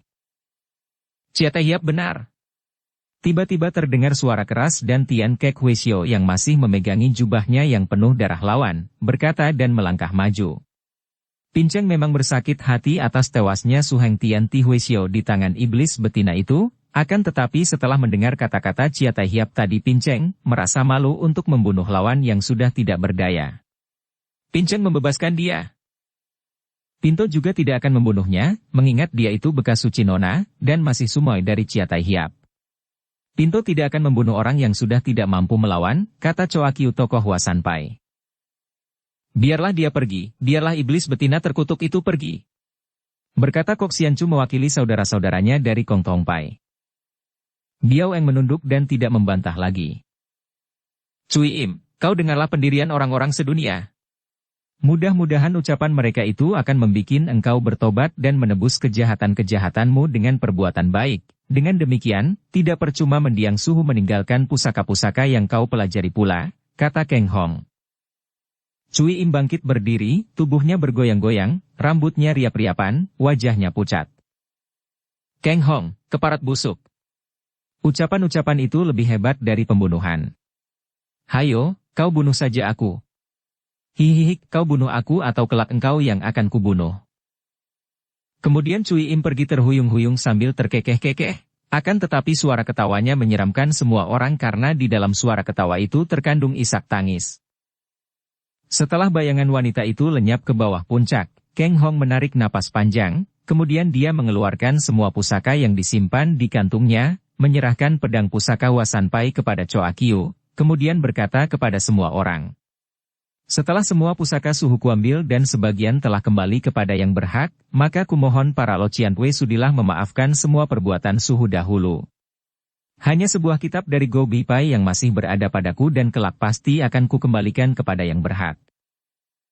Choa Kiu dan Chow Bugirang sekali menerima pusaka Huasanpai itu dan menyatakan terima kasihnya dan semua orang gagah merasa kagum terhadap Keng Hong yang mereka saksikan sepak terjangnya tadi.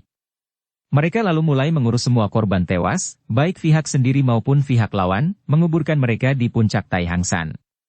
Hanya Kiang Tojin seorang yang menjadi amat kagum kepada Keng Hong dan ketika pemuda ini berlutut menghampirinya untuk memeriksa lukanya bersama Biao Eng, Kiang Tojin menggeleng kepala dan memegang pundak pemuda itu. Pinto tidak apa-apa, Keng Hong. Betapa gembira hati Pinto menyaksikan engkau, bukan hanya karena kepandaianmu, terutama sekali karena sikapmu terhadap Angkiam Butek. Sikapmu tepat sekali, Keng Hong dan Pinto menyatakan tunduk kepadamu.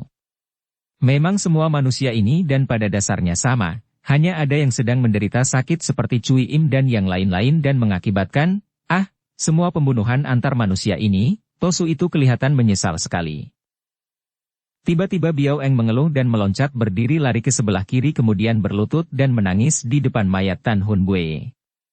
Melihat ini, Keng Hong menarik napas panjang dan membiarkan saja gadis itu menumpahkan kesedihannya, karena memang nasib Hun Bue amat menyedihkan.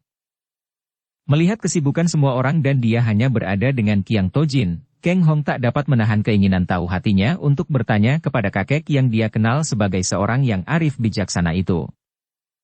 Totiang, mengapa manusia saling berbunuhan karena terbagi menjadi dua golongan? Mengapa ada yang baik dan ada yang buruk?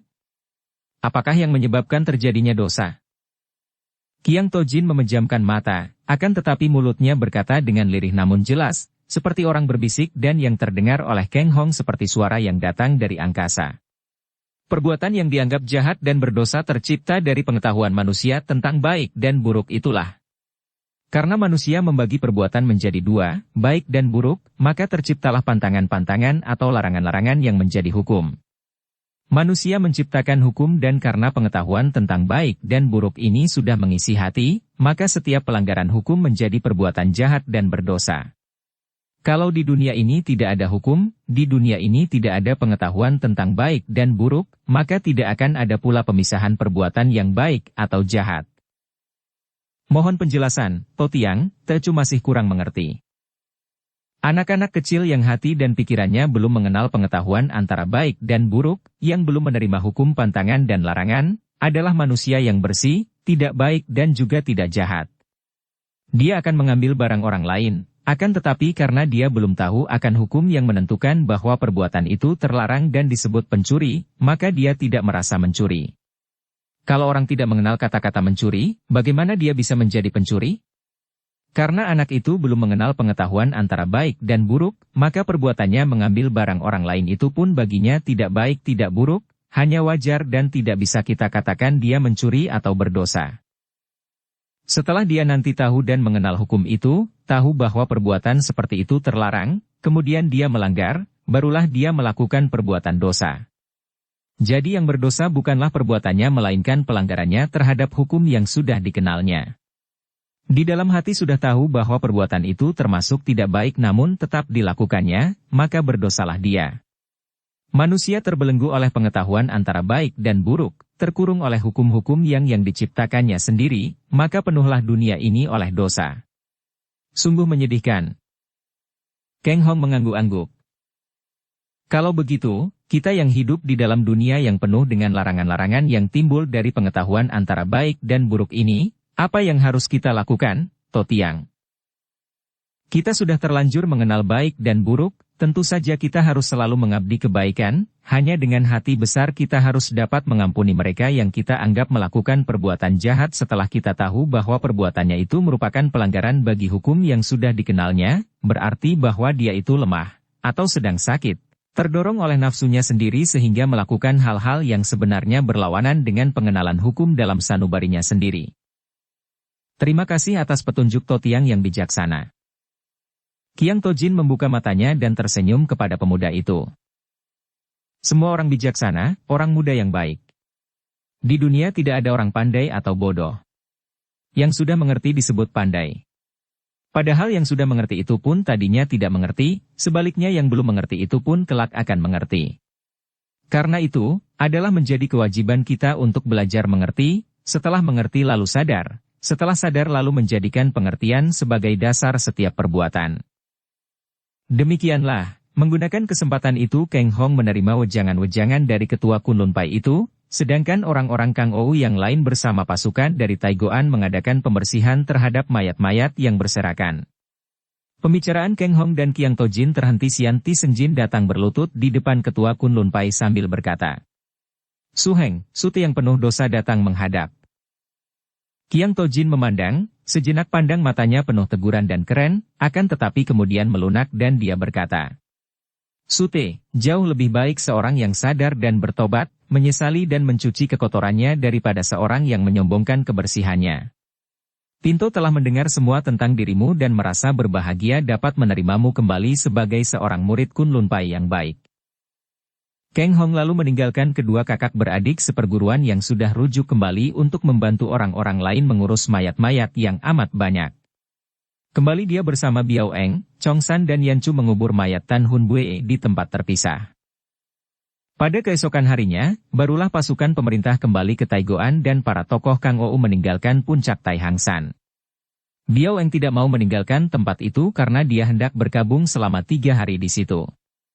Keng Hong menemaninya dan Chong San juga berpamit kepada suhengnya, Tian Kek Wei Xiao, untuk menemani Keng Hong dan Biao Eng. Tentu saja Yanchu tidak mau ketinggalan menemani Biao Eng di puncak yang menyeramkan itu.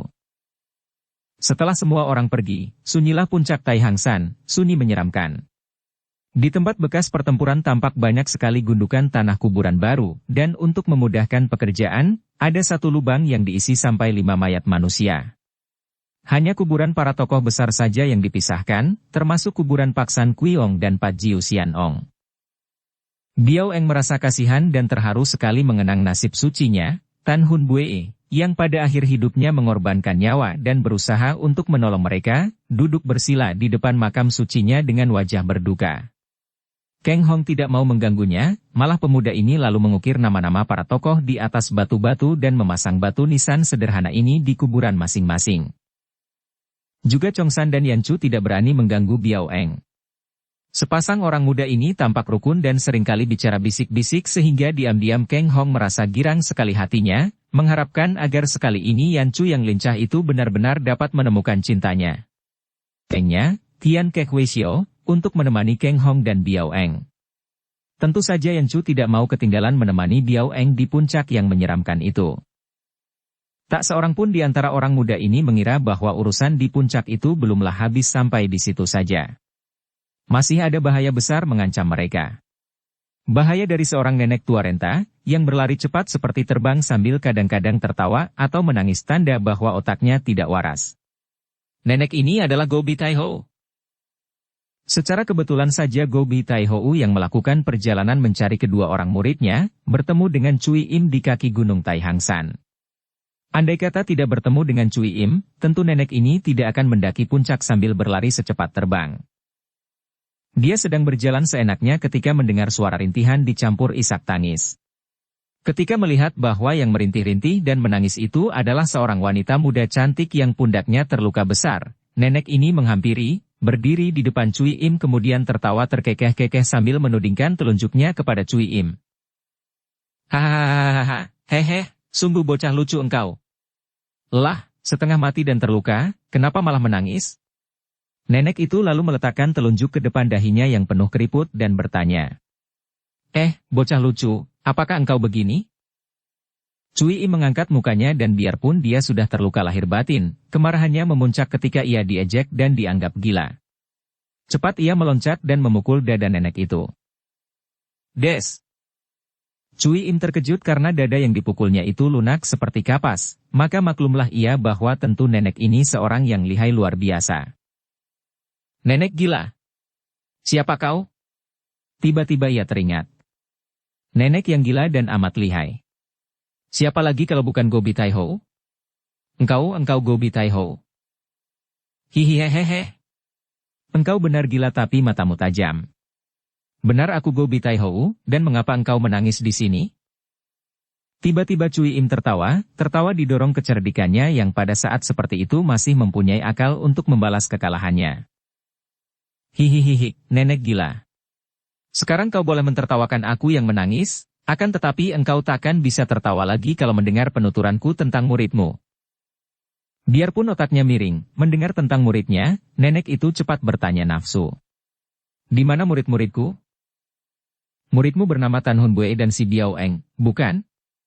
Muridmu Tan Hun Bue itu pun gila seperti engkau? Setan kau! Muridku keduanya waras seperti aku, tidak gila seperti engkau? Cui Im tidak mau berbantahan dengan seorang gila, cepat ia berkata. Percuma saja kau mencari. Muridmu Tan Hun Bue sudah dibunuh oleh Chia Kang Hong, tuh mayatnya masih menggeletak di atas puncak. Cui Im sengaja berkata demikian padahal sudah sehari semalam ia sampai di kaki gunung ini dalam perjalanannya setengah merangkak. Bedebah! Tanpa bertanya lagi Go Bi Tai Ho lalu melompat dan lari seperti terbang cepatnya menuju ke puncak Tai Hang San. Cui Im tertawa-tawa dan melanjutkan perjalanannya dengan terhuyung-huyung.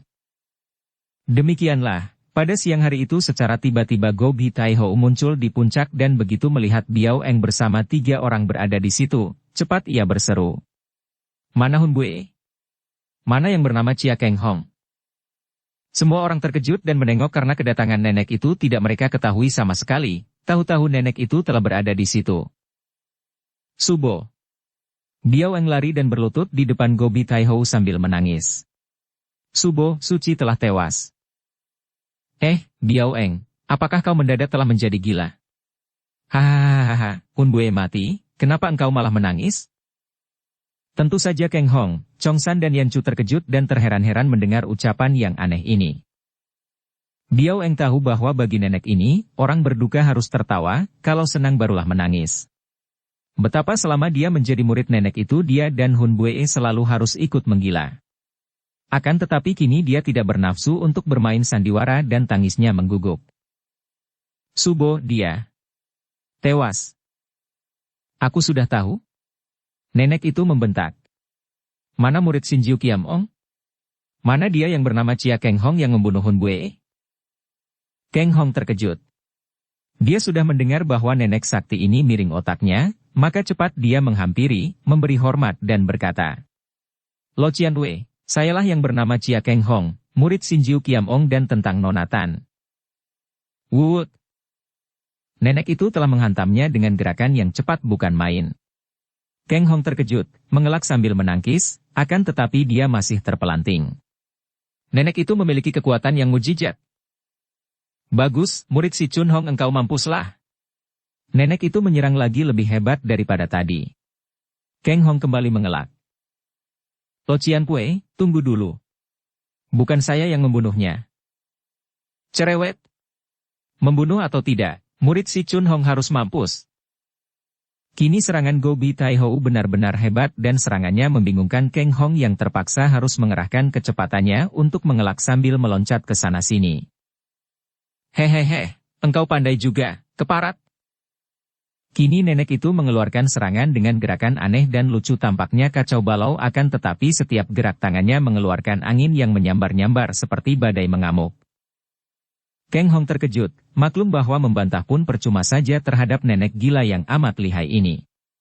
Dia cepat mainkan Tai Kek Sin Kun dan menjaga dirinya rapat-rapat, mengelak sambil menangkis dengan kedua tangan, namun dalam belasan jurus saja dia sudah terdesak hebat dan dipaksa mundur terus. Subo. Biao Eng meloncat ke depan nenek itu menghalangi nenek itu menyerang Keng Hong. Subo, jangan menyerang Keng Hong. Apa kau bilang? Kau sudah gila. Dia murid si Chun Hong, hayo kau bantu aku membunuhnya. Nenek itu membentak-bentak. Tidak, Subo. Aku tidak akan menyerangnya, aku cinta kepadanya. Nenek itu tertawa. Hehehe, justru kalau cinta harus membunuhnya, tolol. Keng Hong memandang penuh keharuan kepada Biao Eng, penuh kemesraan. Terbayanglah dia dahulu ketika dia hendak dibunuh Lam Hai Sini, gadis itu pun membelanya dan seperti juga sekarang, secara terang-terangan penuh ketulusan hati, gadis ini mengaku cinta kepadanya. Ah, Biao Eng, hatinya menjerit. Tidak Subo. Engkau tidak boleh menyerangnya, dan dia tidak membunuh Suci Tan Hun Bue. Apa? Engkau hendak membela Chia Keng Hong? Hendak membela murid Shinjiu Kiamong? Engkau tidak mau membantu memusuhi si Chun Hong? Tidak mungkin, Subo, si Chun Hong itu adalah mendiang ayahku. Hei! Agaknya untuk detik itu, kegilaan meninggalkan hati dan pikiran nenek itu dan ia memandang terbelalak. Bukankah kau putri Lam Hai Sini? Ibuku memang Lam Hai Sini, akan tetapi ayahku si Chun Hong yang berjuluk Shinjiu Kiamong, karena itu tidak mungkin aku memusuhinya dan apalagi aku cinta kepada murid ayahku. Iblis! Nenek itu menendang dan tubuh Biao Eng mencelat sampai 5 meter jauhnya. Gadis itu roboh berguling-guling akan tetapi cepat meloncat bangun lagi. Keparat, kau putri si Chun Hong, hehehe. Kalau begitu engkau pun harus mampus. Kau putrinya, dan Lam Hai Sini sainganku, hahaha. Nenek itu meloncat maju hendak menyerang Biao Eng, akan tetapi Keng Hong sudah menghadangnya. Lo Qian Pui, harap sabar. Mampus kau. Gobi Taihou menghantamkan kedua tangannya dan tampaklah uap hitam menyambar dari sepasang telapak tangannya. Keng Hong terkejut bukan main dan cepat dia membuang diri ke belakang, namun tetap saja dia masih merasa hawa yang amat dahsyat menyerempet pundaknya sehingga biarpun dia sudah berjungkir balik, tetap saja dia terbanting jatuh. Biao Eng yang menyaksikan ini, cepat meloncat dan mengirim pukulan dari samping ke arah lambung nenek itu. Gobi Taihou berusaha mengelak, namun kepalan tangan Biao Eng masih menyerempet pinggulnya sehingga kuda-kudanya tergempur dan ia meloncat ke belakang sambil memasuki. Aku tidak mengaku engkau sebagai murid, engkau musuhku. Terserah. Aku hanya berhutang budi setahun lamanya padamu, akan tetapi aku telah berhutang budi selamanya terhadap orang tuaku, terutama ibuku. Tak mungkin aku mendiamkan saja engkau memaki-maki orang tuaku, terutama ibuku. Biao Eng juga membentak marah dan kembali ia menyerang.